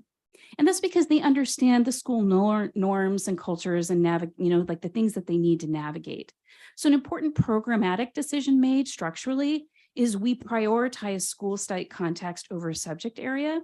This also allows our site administrators to match instructional coaches with teachers by prep period so that the coaching can be embedded inside the school day. So some solutions we think about when we want to sort of address this idea of a subject area match is we've been talking about what would it look like for us to identify some go-to content area experts that instructional coaches can reach out to for specific strategies and tools when needed. We also have instructional coaches from almost every content area, and there's an opportunity for us there to sort of build our expert ICs where instructional coaches can network with one another for those resources. And then I also want to call out that many teachers do benefit from a non-subject area match. For example, in this quote from one of our survey takers, my instructional coach does not teach in my content area. However, I was pleasantly surprised when they had done some research prior to one of our meetings. They brought examples, questions, and insight that I was not expecting. I felt they had gone above and beyond by really trying to learn more about what I needed, and I felt supported and valued as a professional. I am now going to pass this over to Amy. Good evening. I'm Amy Mitchell at San Mateo High. Another challenge I'm going to talk about, actually, I'm going to read the quote first because I think it encapsulates the challenge. The quote here says, "As much as I see the value in having a coach and being observed, it does become very overwhelming to have to meet with coaches and admin and complete so many cycles and meetings, etc., while trying to do your best job as a full-time teacher." So I think we all know that teachers are working very hard and there are never enough hours in the day, and many of us are overextended. I think it actually is a benefit to the program that the ICs are also current classroom teachers, so we really empathize with one another in that way. Some causes, of course, are that many of us wear several different hats. We're serving in other roles and leadership positions, committees, et cetera, clubs, whatnot. And depending on whether or not the teacher has been through the cycles before, been through the program, they may not understand yet the value of the program. So sometimes, like Vicky spoke to and Michelle, we're working on the relationship as much as often the context of their cycles. Some solutions we've worked on over the years are restructuring the number of cycles. It used to be 6 cycles. We've reduced it to 5. And now one of those 5 is the goal setting cycle. So that's made that much more manageable. We're ensuring that the coaching work is a value add. And by that, I mean, the goal is set by the teacher. The cycles are dictated by the teacher. We're really the guide, and we're really asking probing questions and often trying to steer the teacher a bit, but they're the driving force. So it should really be something that they're engaged in. And we get wonderful training, as you heard, all year long through SABI. And other resources. So yeah, those are wonderful solutions that have started to address some of these issues. And then at the bottom of this slide, you'll see some of the positive sort of growth and mindset shifts of teachers. Vicky talked about a traditional cycle with like the pre-planning meeting and then an observation in the classroom and then debrief. Here it shows that from 18-19 to the most recent 22-23 year, other foci, I guess is the word, of cycles have risen. Student work analysis. So rather than me sitting in a room and observing the lesson, the teacher might give an assessment or some sort of task, and then we'll just look at the results really deeply and see what the results can tell us about that and how that might inform the next steps of the teacher. We might go observe another teacher together, go into a teacher that's very skilled at group work or very skilled at, labs or something like that. And we'll both take notes and kind of compare and debrief what we saw after that and to talk about how that might inform their teaching. Or we might just co-plan together. Some even co-teach or get a model lesson taught and then follow up on that. So these are some really great thinking outside the box, but really high leverage cycles. Next, another challenge, I'm going to read the quote again, says, I would love for the cycle to be more explicit for anti-racist teaching. That is something I would love to see leveraged as being essential to the SMART goal. We have done several years of training, but how do we now hold teachers accountable to it? And what an important challenge that we are in the process of tackling. We do need to refine our SMART goals. And some causes of this are just the lack of familiarity. Again, if the teachers haven't become really familiar with SMART goals and each of the components, we need good models and training on that and increase the understanding of each. We are working through solutions that involve training and making sure the goals and the cycles address equity, kind of unpacking what equity is, and making sure there are resources for everyone to draw on. And then also I'll just add that aligning our goals with our WASC goals at school sites also will address the equity at different times. So this is a wonderful quote that I'll read. My coach had great suggestions in helping me come up with the next steps for the planning of my lesson. After a first observation, she suggested we do a student interview and then take that data to create lesson plans to move closer to reaching my SMART goal. My coach was very attentive and showed that she really cared about my progress as a teacher and the progress of the students. Thank you. Turning it over to Rachel. All right, so I'm going to try to bring it home for us a little bit here and just talk about some surprises that we've found over the years.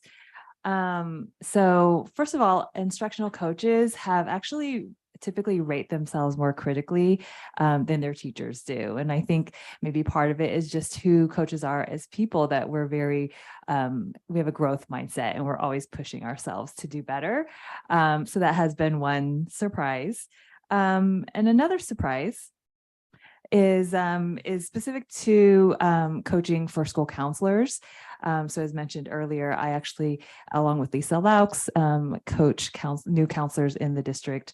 Our district has actually experienced relatively high turnover among school counselors over the last several years. So to improve retention and provide more counselor-specific training and PD, our district started offering coaching to new counselors back in 2019.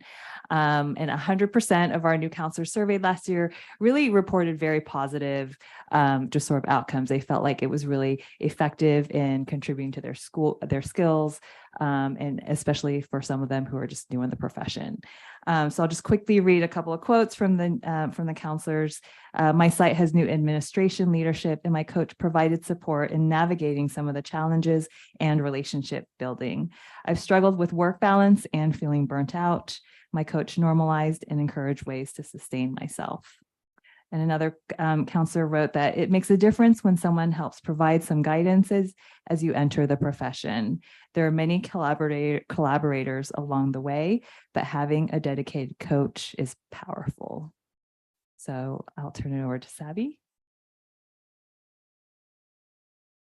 So as I alluded to earlier, it's another surprise was seeing a shift in what teachers were deciding to address.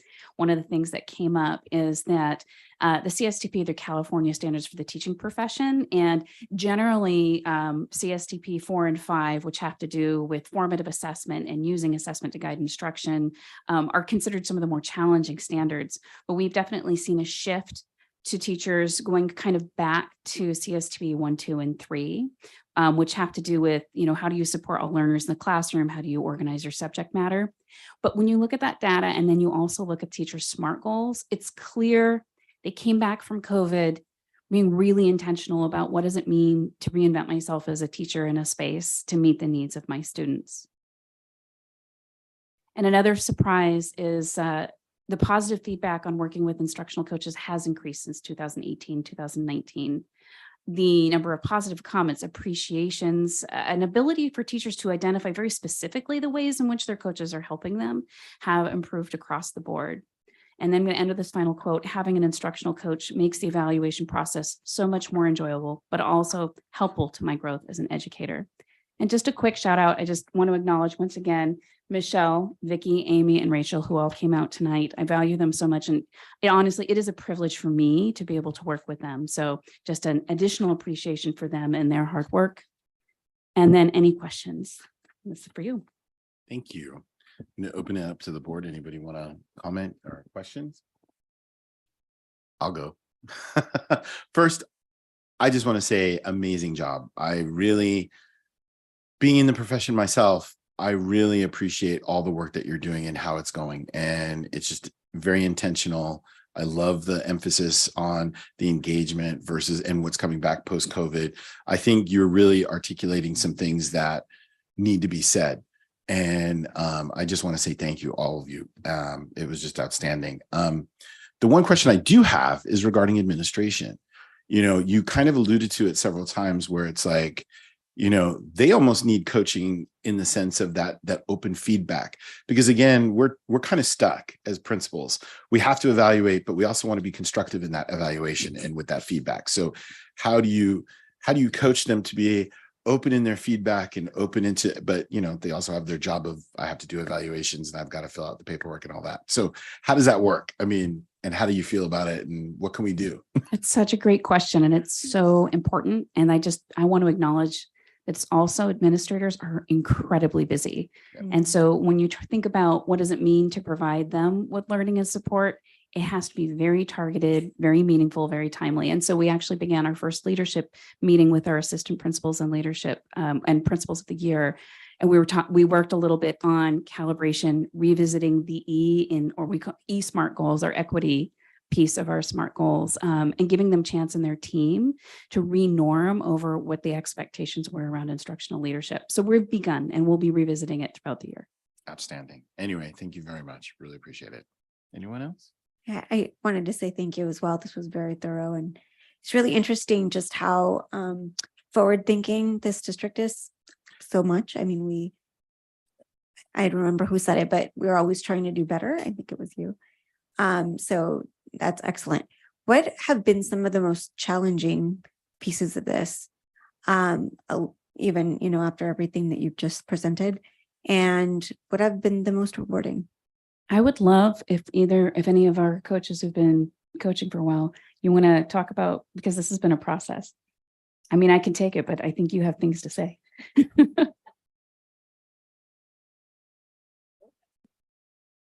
can do Yeah, we were both here at the very beginning. By far, hands down, the most rewarding. Maybe we should start with challenging and end with rewarding. Okay. Okay. Start with challenging. Sorry. Okay. Sorry. Okay, so most challenging, I would say. So first of all, like this program, like when it's from where it began to where it is now is like leaps and bounds. And one of the things is like we had to establish as coaches a level of trust with the teachers that we were there to support them in their growth. And we were not here in truth to rat anyone out on like they messed up on their like procedures, or they didn't follow the standard or whatever it was. And so that was really, really very, very key. One of the other hurdles I think to kind of I don't know if we've 100% overcome it, but we've definitely made much stride, is really working with teachers, I think, that have been in the profession for a very long time. Right. And so we're talking about people that are in that years of like 15 to 25 to 25 to 35 years. And how do you go in with someone who has more years of experience than I do, right? And I'm at 22. So how do you have more? And how do I work with you and go, how am I going to offer you something that's going to help you work with your kids? And sometimes the initial response is like, no, thank you. No. And other times you have to kind of go back in and you have to really build a relationship, talk about it, and listen to what they're saying and see what you can latch onto to help move them along a little bit. And sometimes, just like kids, we don't see that growth until March or April, right? It takes us 8 months to kind of move people along or have them be more reflective. But I think that like really speaks to like kind of the tenacity and sort of the commitment that our coaches have towards working with it and why we find it so valuable. So those are kind of two of the challenges. Do you want to do the highlight? Well, yeah. Yeah. I feel like you did touch on what's most rewarding. Is the warmth that ICs have started to feel over the years coming into the classrooms. As one of the first coaches in our district, as a literacy coach, the rooms were icy. And it was very challenging. But all it took was one door to open and one teacher to see that if we worked together and, that the judgment was not there, that's when the beautiful things started to happen. And so more doors started to open. That started at Cappuccino in San Mateo. And then more doors started to open. And then the IC program came. And so the most rewarding is now having teachers come and say to our admin, wait, there's not enough coaches. I want a coach. Wait, why don't I get a coach? Wait, what? That has been rewarding. The second thing is, I think this IC program, you talk about intersectionality. When you have an English teacher going into an AP Calc class and talking about how to write responses for their AP class, or you have a world language teacher working with a biology teacher on how to engage kids, that is powerful. And that is a huge reward. So excellent. Yeah. Outstanding. I'm going to add one more reward because it's a good thing. Like it's a spotlight thing. Okay. I'm going to go play off the spotlight piece, but one of the other pieces that is so lovely and where I would encourage the board to always invest in is brand new teachers. So working, we're down 40-50% in California in credential programs. So investing in our young teachers. And so one of the highlights, and I'm sure we all have this experience, is like working with that brand new baby teacher. And they're just like, oh my gosh, what is happening here? Like things are going crazy, or they're learning, right? We forget what it's like they're just learning how to work in a classroom, right? Teach the content, work with kids. And the growth that a brand new teacher can make is just as rewarding as when we work with our own students in our classrooms and seeing them. And they're excited, right? And they're crying and they're doing all the things. And that is, I think, one of the things that keeps us keep coming back, is that investment in the next generation of teachers. So excellent. Thank you. Thank you. Yes, go ahead. I just want to quickly say thank you for everything you're doing. This is so, I mean, it's just amazing. So yeah, only good can come out of this. I feel like everything you mentioned is opportunities, positive. I was wondering, would one of the challenges be when a teacher says, where am I going to find the time to do this? Right. Because that's always going to be something, right? Always something there, because teachers are super busy, but the cost of not doing this far exceeds squeezing in the time and finding it. So I was wondering how you go about the time issue. I think you almost answered part of the question. Oh, did I? Right? Okay. Well, it's like the first is there's like in building trust, part of that process is helping folks experience the value. But that's also supported structurally by making sure instructional coaches and teachers have prep matches, so that as much of this work as possible happens during the school day. And so it feels like this is something we're providing to you, and we acknowledge you as a professional. Yeah. Thanks. Good. Thank you for the presentation.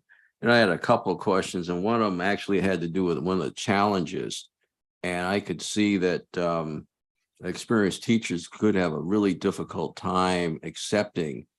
And I'm trying to understand, well, how do you convince them when they're within 5 or 10 years of retirement that you really can help them? I mean, are there any magic things that you learn or anything you have that you kind of just, or is it just, it takes a epiphany about something they've been doing, they could do, or let me say something they could do better? Because I'm sure after somebody's been doing something 20 years, they probably think that's as good as it's going to get.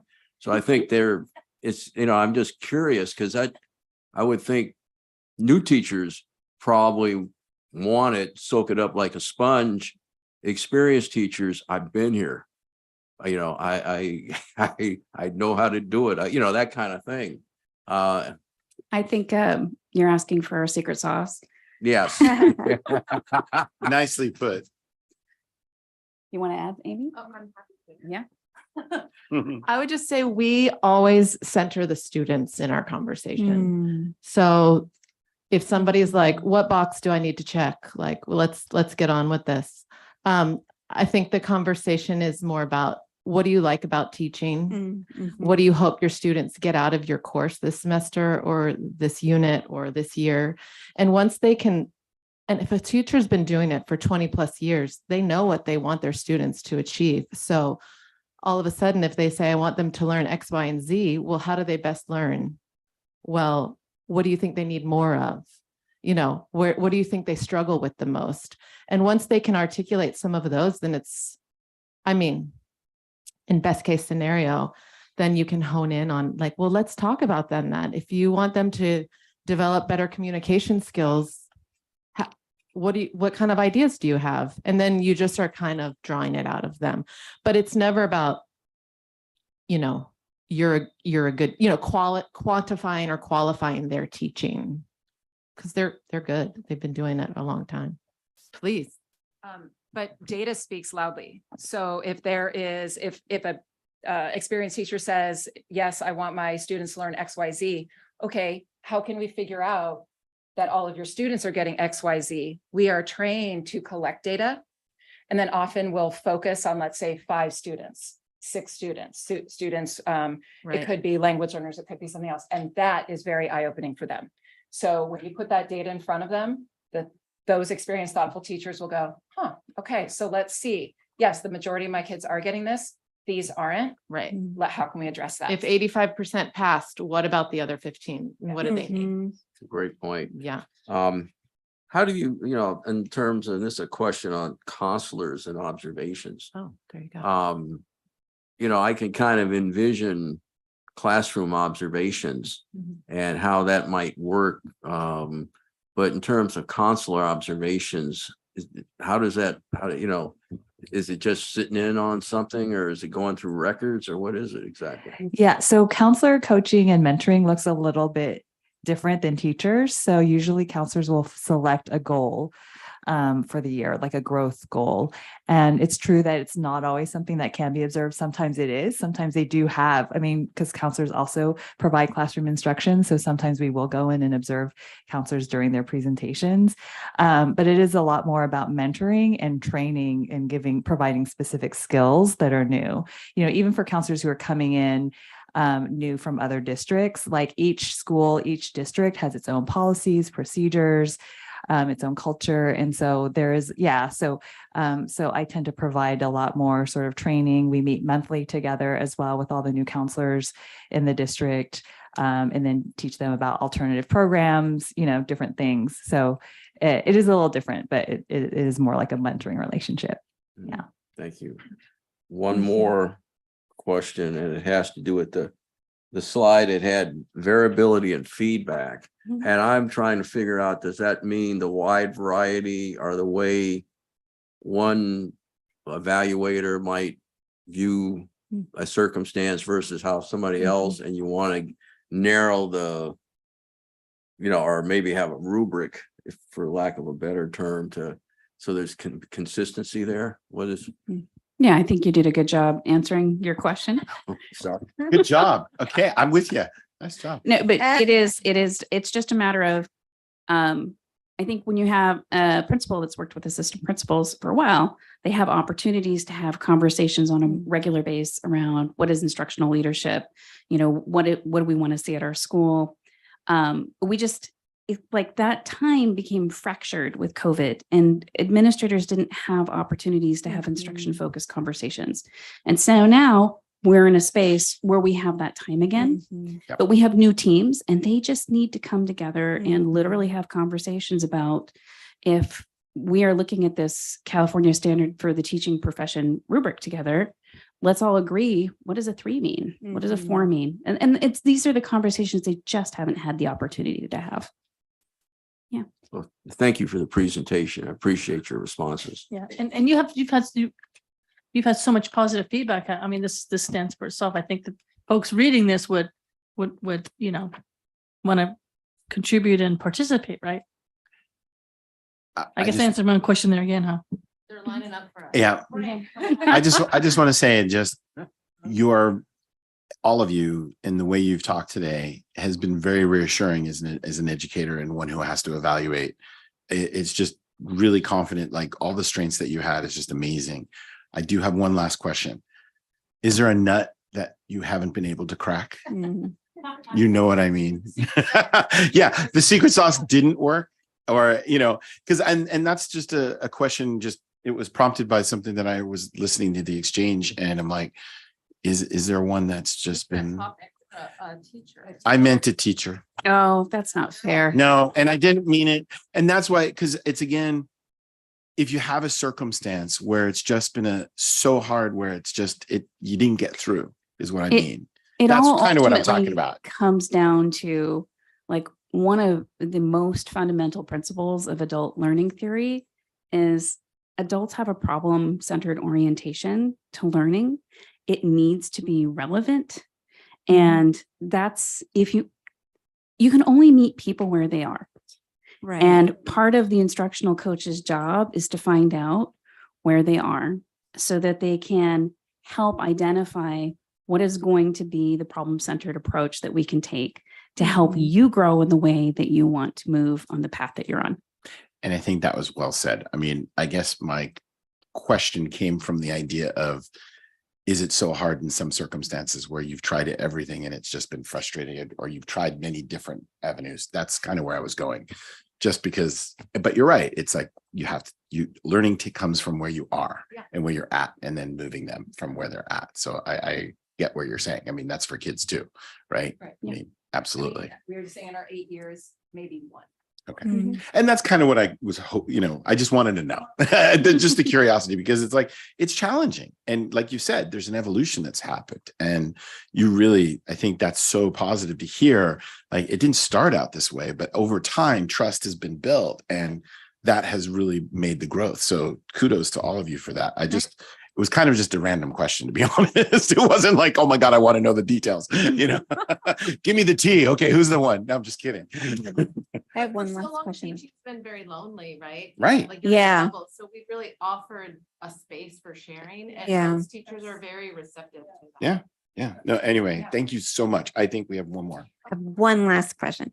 Has there been any, thought about taking the show on the road and maybe They did. offering it to other schools? They did it Presentation at CSBA. Oh, at CSBA, right? But has anyone else, done this at their districts? This is a very unique model. Yes. And I know when I talk to some of the folks in my professional network, this is, I'm incredibly proud of our evaluation system, because when you look at what's out there, it is one that is fundamentally rooted in the value of professional growth. And that is, I think, maybe the key that is missing from a lot of the other evaluation systems out there. So I have I've experienced a lot of curiosity, but we don't have the official roadshow with the pop-up tent or anything like that. Right. And I think, just from my own edification, it's like, this costs money, and a lot of districts can't do this. This is something that I think we've dedicated for years to do. And it's kind of like, don't touch this.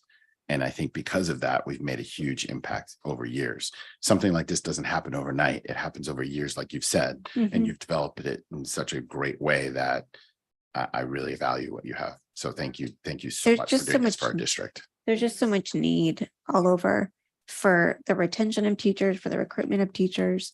And, this is great that happens here. And I'm so grateful because, our district is awesome. But, I do think about, the rest of the greater good, and how can we collaborate exactly? Because these are kids, are futures of everything. So I think, just for the discussion's sake, I mean, when you look at it from one standpoint, coaching can be interpreted as evaluation. And they even talked about it, open feedback. When you talk about open feedback and evaluation, most districts just look at it as evaluation, not as an improvement for growth. So when I talk about and ask the questions about principals, it's because as principals and the structural leaders, how do we get people to improve their practice? Because you can't just do it through an evaluation tool, right? Because that becomes very rigid. It's like, you did it, you didn't do it, and here's the evidence, and you're in trouble or you're not in trouble. This is an open mindset where it's like, you're not being judged. You're being, hey, how do we do this together? Let's improve and see it's a self-reflective model that really is much more effective than any other evaluative tool that we've ever used. And I would say it's much more effective when you build that trust, and that's what you guys have worked so hard to do. So thank you for that. Yeah. So anyway. Yeah, excellent. Thank you. We get it. And we really appreciate it. Thank you so All right. much. On that note, thank you so much for doing that. We really appreciate you being here. We're going to move on now to our unaudited, something really, really exciting, unaudited actual presentation. Let's talk numbers now. Forget the people. No, I was just kidding. Numbers. Do we have something funny to look at first? No. Your sarcasm about my numbers was very amusing to me, President Land. No, this is very important. This is very important. I know. Okay. All right, I'll have a joke for anyone after the meeting. Happy to. I have a new dad joke that I've been trying out, so we can talk. Okay, later. we'll it's a trade off. beekeeper joke. All right. Snowy South. Let's go. Yeah, this is going off the rails. So we're here at Unaudited Actuals, and Unaudited Actuals, the closing of our books is the culmination of 18 months of work. And so with that, I'd like to thank Valerie Miller and Vanessa Castano, who are with me tonight. This is a huge amount of work all throughout the 18 months, and especially over the last 2 months.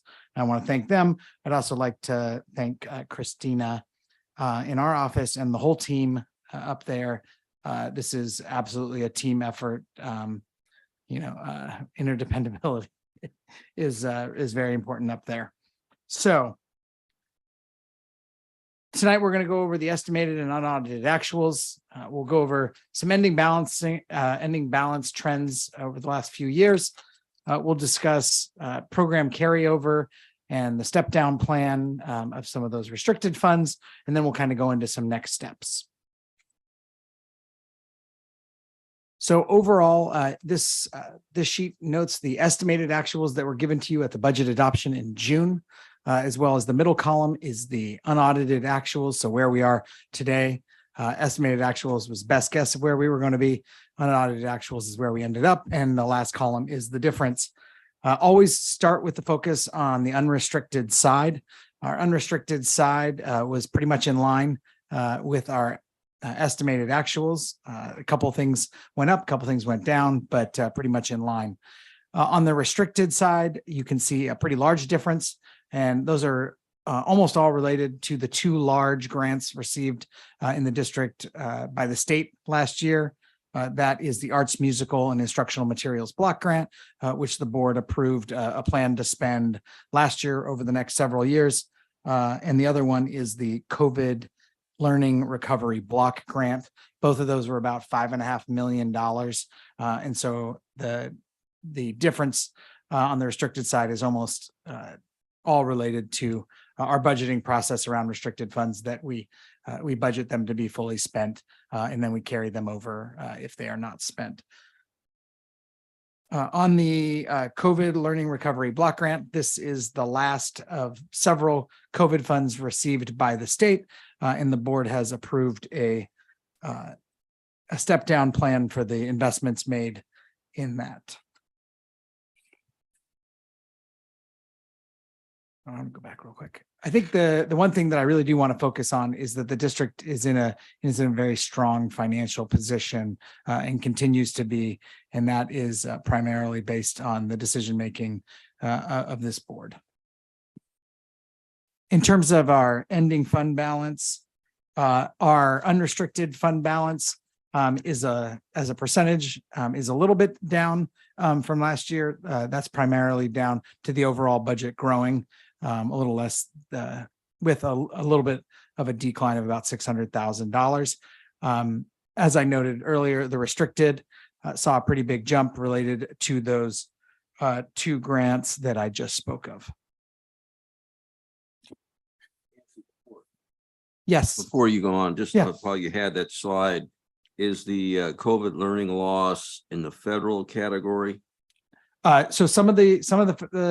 So the Learning Recovery Block Grant is a state grant, but we still do have some federal COVID relief funds in the form of ESSER 2 and ESSER 3 funds, which I'll note in a little bit.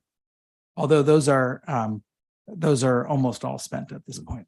What I was trying to do was to figure out the variances from, when you had the earlier slide where you showed your variances, trying to figure out where the variants were, but that's okay.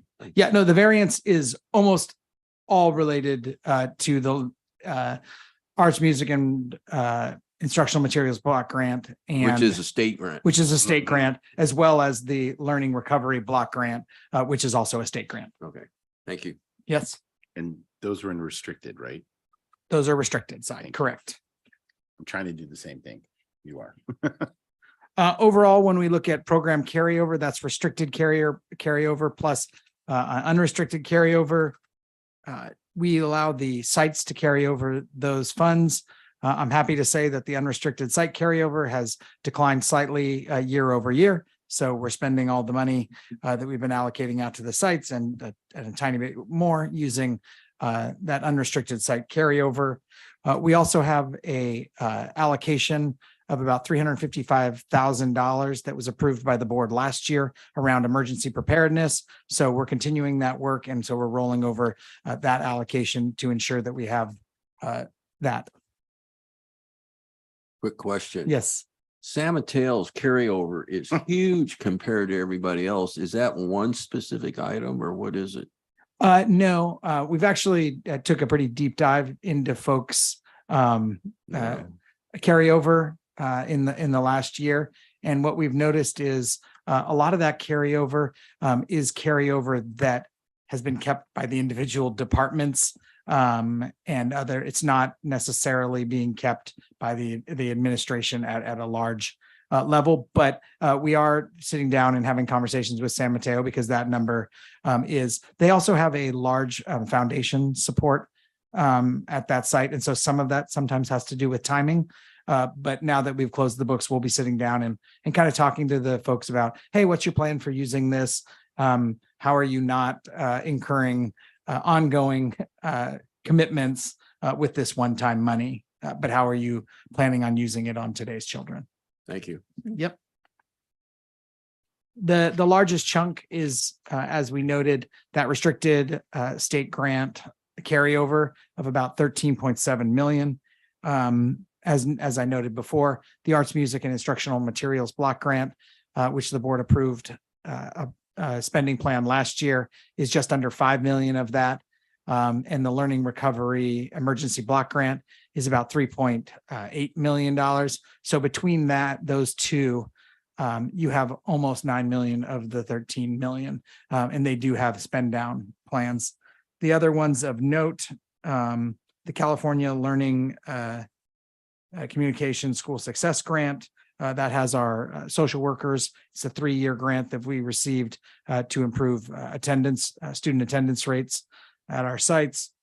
The A through G completion, access, and success, as noted, to support improving our A through G completion rate district-wide. That is a state grant from a couple of years ago. And then the Educator Effectiveness Grant, it's a good thing that Savvy was here earlier because that's actually supporting the induction program. So we have another about 3 years of subsidy for our induction program in the Educator Effectiveness Grant, as well as our Lottery Instructional Materials Grant. This goes to support instructional material adoptions throughout the district. That's also being obviously supported by the Arts, Music, and Instructional Materials Block Grant. As I've noted, we have some large one-time funds specifically related to COVID. That included the Learning Recovery Emergency Block Grant, but as Trustee Griffin noted, it also includes some federal grants, including ESSER 2 and ESSER 3, which were the two large federal COVID bills. And so in the spring, the board approved the step down plan. So here it is once again. I think it's just important to note that while we do have good one-time money for that, we'll be stepping that down over the next few years. Can I go back to that for a second? Yep. So I mentioned it at a previous meeting. Yeah. My concern about, I like that we're having to do it in steps because again, not taking everything out all at once. I think prioritizing some things, because like when we talk about the district social worker for EL, the psychologist for EL, these are some things that we might need to improve in our program and want to deal with. So I mean, I understand why that we have to do this, but how can we keep certain positions that might be critical? I love that you're bringing this up. And this is why I wrote to all of you, I think last night or yesterday at some point, about a board study session on budget in November. Typically, we've had board study sessions in April, I think. Right. And this is where you might bring something like this up. And then we have a month to figure it out. It's too loud, right? Too late. Yeah. So we're moving this board study session into November so that a topic like this, right? Mhm. We know that we have to eliminate FTE because the funding is going away. Right. So we want to give the board and principals and our staff time between now and November to start thinking about this. Mhm. You're going to come into a board study session in November and you're going to have some ideas, like you just said, student success coordinator or district social worker or whatever it might be. These are important things. Well, the principals are going to have opinions about important things too. We all have opinions about these kinds of positions. We've had them for a bit. It's hard to cut them back.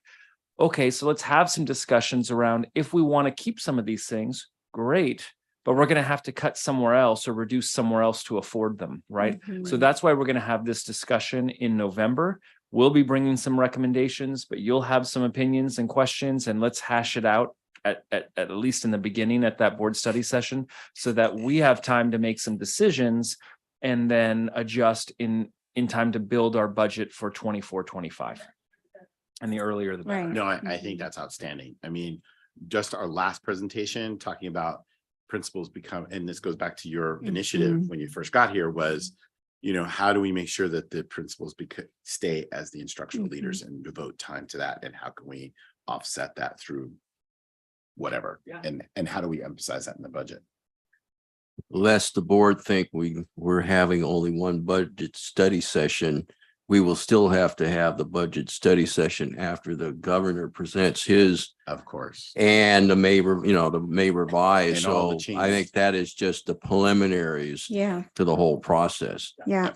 So, But it's good to start preparing, right? oh, that's a couple more important meetings. Well said and very important. Yes. All righty. So as we move towards next steps, we're going to monitor the step down plan and one-time funding as the one-time funding expires. As Superintendent Booker noted, we'll have that budget study session in the November timeframe, as well as several other budget discussions before we adopt the 24-25 budget. We'll monitor the levy letter, P1, P2, and annual property tax projections. So that's just monitoring what the county says our property taxes are looking like. As everyone knows, our primary funding source is our property taxes. And so we monitor those almost daily. We'll monitor interest rates and property sales. Turnover is a huge portion of our increases every year. And so with interest rates being higher, we want to look at what's that going to mean to the impact of the property sales and the amounts. So the number and the amounts both matter. We're going to monitor enrollment. We're going to do a study session around enrollment and staffing coming up. We'll monitor staffing and we'll monitor special education funding, enrollment, NPA and MPS cost and settlements, as that is around 20% of our budget and has been increasing year over year.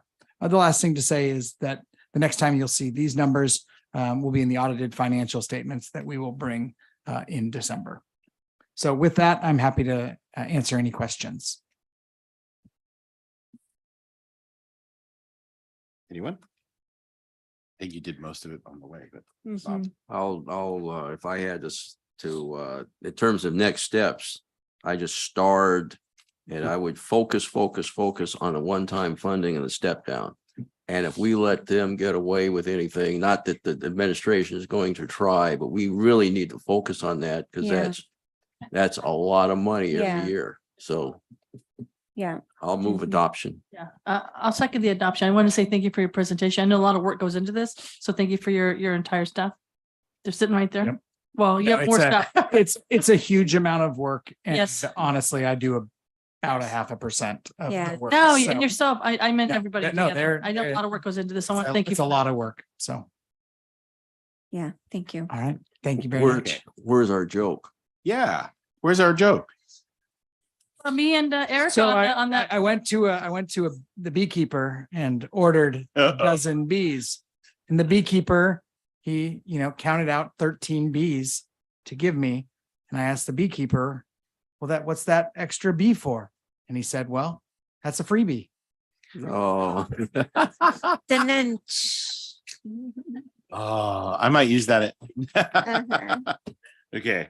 Thank you, Yancy. Really appreciate that. And yes, please. President the Land. behind the scenes. President Land, did we Yes. take a vote on the last, we have a motion? Yeah, and a we second. had a motion. Yeah, I was going for that next. So Trustee Griffin made a motion to adopt the unaudited actuals. Is there a second? Seconded by Trustee Chavez.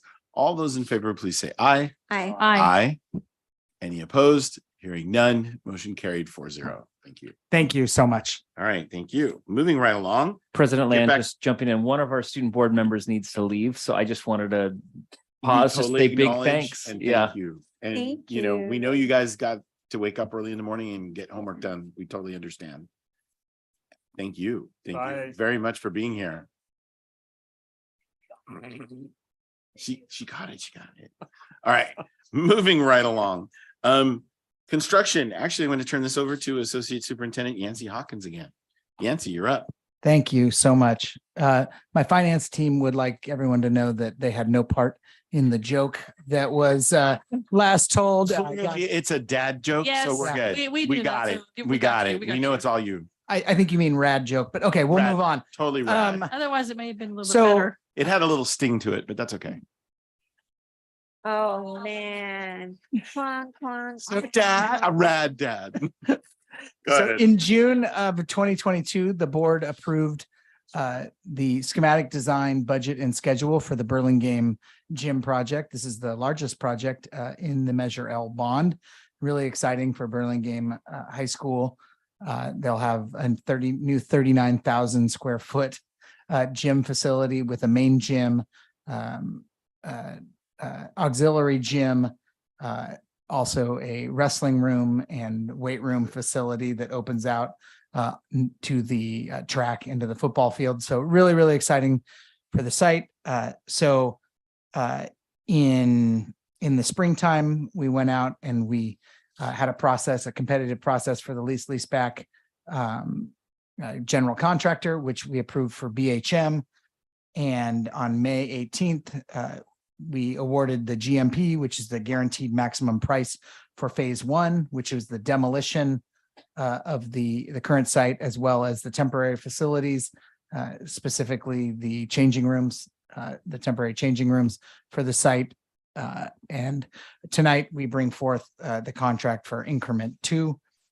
And so the contract is not to exceed $32,500,000, which is within the board approved budget that was approved in the schematic design in June of 2022. So with that, I'm happy to answer any questions. Any questions? If there's no questions, I'll move. Okay, motion to approve. Do you have a question? I have a question on the site lease. Does legal counsel, are these one-off, and does legal counsel look at that? Once again, I'm channeling Linda Lees Dwyer. Trustee Lees Dwyer. Yes. No, we have legal do all of this work. This is a $32 million contract. We have legal review almost all contracts, but they 100% drafted all of this contract and have done all the negotiations around the legal language. Okay, second. All right. Good. I love that. Second. Trustee Dwyer is being channeled for this. Yeah. Okay, there's a motion by Andrade Zuniga. There's a second by Trustee Griffin. All those in favor, please say aye. Aye. Any opposed? Hearing none, the motion carried 4-0. All right, we are moving on to the Division of Human Resources, personnel consent agenda. We have a consent with 7 items, typically pretty much routine items. Okay. Unless there's any questions. Any questions? Motion? I'll move. Okay, motion by Trustee Andrade Zuniga. Second. Second by Trustee Griffin. All those in favor of the consent agenda? Aye. Aye. Any opposed? Hearing none, motion carried 4-0. Division of Human Resources. Yes, I have 4 recognitions on the addendum that I'd like to recognize. First off is Margaret Peggy Peel, math teacher for 35 years in the district, is retiring at the end of the year from Mills. Julie Habib, who's been with the district for 24 years, and she's a math teacher as well at Cappuccino High School, retiring at the end of the year. And then we have Jim Daniel, the husband of Vicki Daniel, who is here. I've been a teacher for 28 years in the district, English teacher at Aragon, retiring at the end of the year.